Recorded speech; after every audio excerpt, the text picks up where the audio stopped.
Nagtakda ng price ceiling si Pangulong Marcos para sa ilang klase ng bigas bilang tugon sa mahal na bentahan sa merkado. Pero puna ng ilang negosyante, hindi angkop ang itinakdang presyo na mas mababa pa raw sa kanilang puhunan. May report si Bernadette Reyes. 50 hanggang 57 pesos kada kilo ang bentahan ng bigas sa pwestong ito sa Commonwealth Market sa Quezon City. Malayo sa itinakdang price ceiling ng Malacanang na epektibo sa lalong madaling panahon. Sa executive order ni Pangulong Marcos, hanggang 41 pesos kada kilo pwedeng ibenta ang regular milled, habang 45 pesos naman dapat ang pinakamahal na well-milled rice. Nangangambang ilang rice retailer kung paano makakasunod sa price ceiling. Gayong mas mataas pa rito ang kanilang puhunan. Kung pipilitin nila kami magtinda ng 41, hindi na kami magtitinda ng bigas. 48 na po agad ang puhunan, pagbiyahe mo pa lang. Wala pa po doon yung mga pagpunta mo sa Manila. Nilabas ang price cap sa gitna ng pagmahal ng bigas sa mga pamilihan. Hindi po price freeze kung hindi price ceiling ito, nilalagay lang natin yung highest price. Ayon sa Makabayan Block, mga namumuhunang retailer ang tatamaan nito. It will primarily hurt small retailers who are merely at the receiving end of rising farm gate palay prices due to costlier production inputs.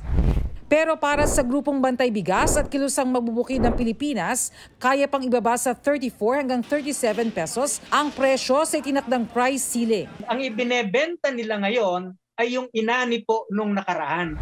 Dahil pang regular at well-milled ang saklaw ng utos, babantayan ng DTI at DA sakaling may magbenta ng mga ganyan bilang premium o halo sa premium para mapaikutan ng price ceiling. May kaakibat na parusang multa at pagkakakulong ang paglabag sa Price Act. I would encourage anyone who finds that someone or retailer is selling at above the price ceiling, i-report po ninyo para matignan po namin at tiyakin na hindi lalampas doon sa ating presyo na linagay. Bernadette Reyes, nagbabalita para sa GMA Integrated News. First alarm muli sa Marikina River dahil sa pagtaas ng level ng tubig ngayong gabi.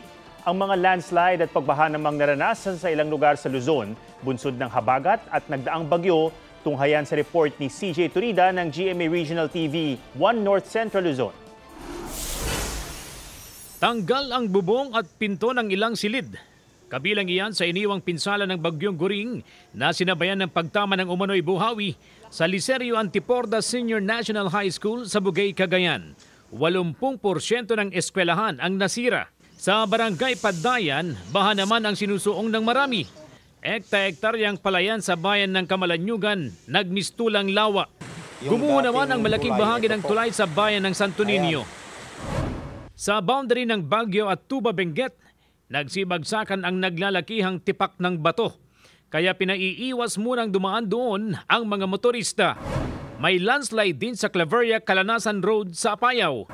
Sa Pintig, Ilocos Norte naman, nagbayanihan ng mga residente para maitawid sa rumaragasang ilog ang labi ng isang residente. Isinakay ito sa Kawayan at sa Kapinasan papunta sa punerarya. Sa Bulacan at Pampanga, baha pa rin dahil sa high tide at ulan. 17 barangay sa Kalumpit, Bulacan ang lubog sa baha. Sa Marikina, nawawala pa rin ang lalaking naligo umano sa Marikina River kahapon. Inikot ng Marikina Rescue 161 ang ilog hanggang Manggaan Floodway sa Pasig City. Nag-resume tayo kaninang umaga alas 8 ng search and retrieval. Sa Davao City, ilang bahay ang nasira dahil sa malakas na hangin at alon na dulot ng habagat at local thunderstorms. Sa Batangas, 100 hektarya ng palayan at maisan ang nalubog sa baha dahil sa habagat. Ayon sa Batangas PDRRMO, nasa 7 milyong piso ang halaga ng pinsala. Ako si CJ Torida, nagbabalita para sa GMA Integrated News.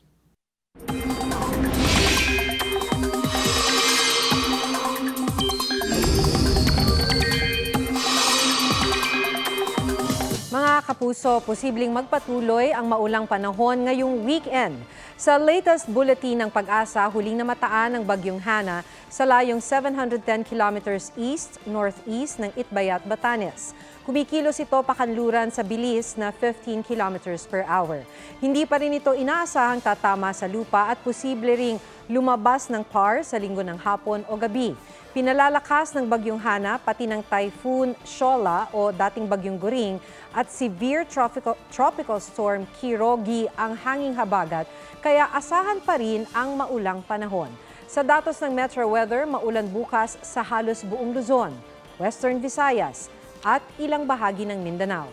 Halos ganyan din sa Linggo, pero mas marami ng lugar ang uulanin sa Mindanao pagsapit ng hapon.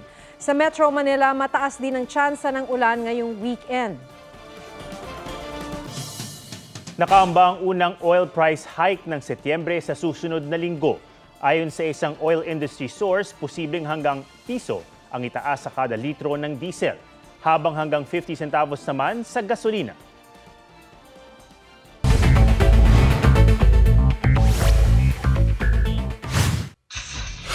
Rider sa viral video ng away kalsada sa Makati posibleng maharap sa 2 pang kaso.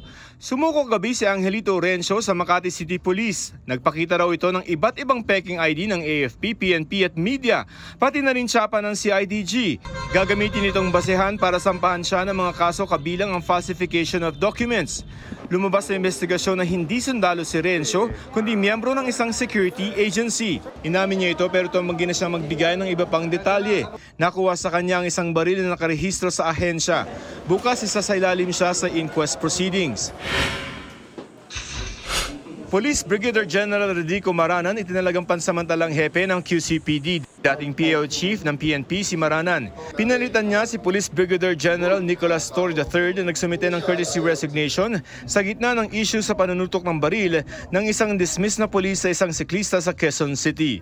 Joseph Morong nagbabalita para sa GMA Integrated News.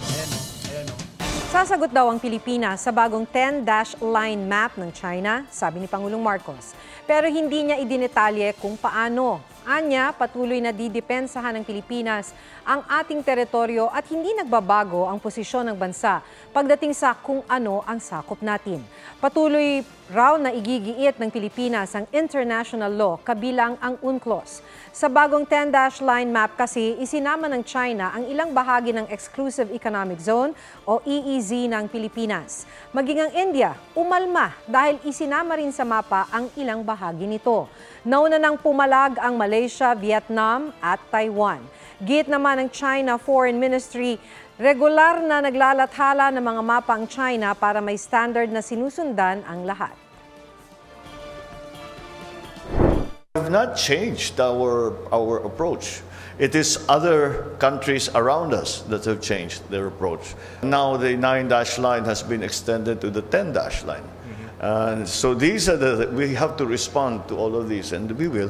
But again, these are operational details that I would prefer not to talk about.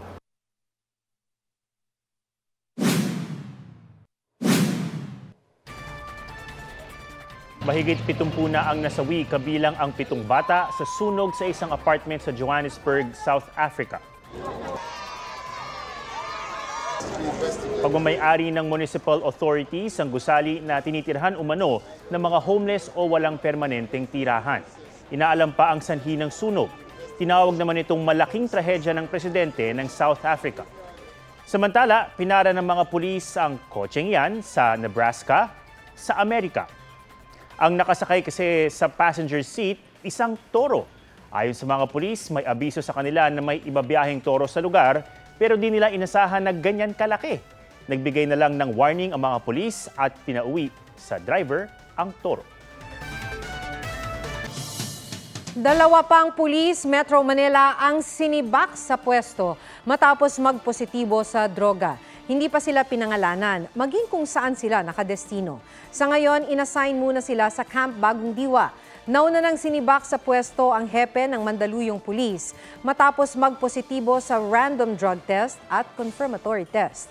Sa kabuuan, 950 na mga pulis sa Metro Manila ang sumailalim sa drug testing ngayong buwan.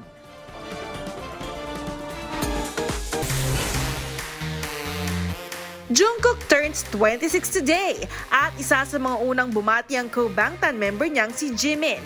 Ipinost si Jimin ang kanilang shirtless back shot, revealing his moon tattoos at ang sleeve tats ni JK. Umani yan ng more than 9 million likes sa Instagram. Via IG story naman ang pagbati ng BTS leader na si RM sa fan community app na Weverse. Nagpasalamat ang Golden Maknae sa mga bumati. Feeling loved and always grateful daw siya sa ARMY. Mark your calendars para sa most awaited comeback ni D.O. ng K-pop group na EXO. Later this month, ilalabas niya ang kanyang second solo mini album na Anticipation.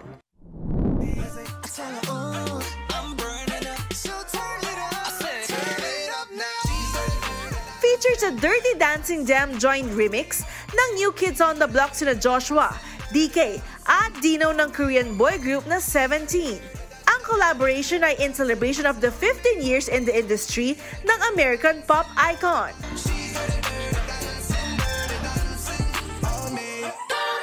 Katatibayan nagbabalita para sa GMA Integrated News. Simula sa Lunes, September 4, may bagong pagbabalitang matutunghayan dito sa GTV. Hatid sa inyo ng GMA Integrated News ang Balita Ko. Ihahatid ng award-winning journalists na sina Rafi Tima at Connie Season ang mga pinakasariwa at may init na balita, pati na ang mga makabuluhang impormasyon na malapit sa puso ng mga Pilipino. Magbabalita para sa updated na lagay ng panahon si Katrina Son. Si Aubrey Carampel ang magbibigay ng latest at trending sa mundo ng showbiz. Mapapanood ang Balita Ko alas 11 ng umaga simula sa Lunes dito sa GTV. At yan po ang State of the Nation. Ako si Ato Maraulio para sa mas malaking misyon. Para sa mas malawak na paglilingkod sa bayan, ako si Maki Pulido mula sa GMA Integrated News. Ang News Authority ng Pilipino.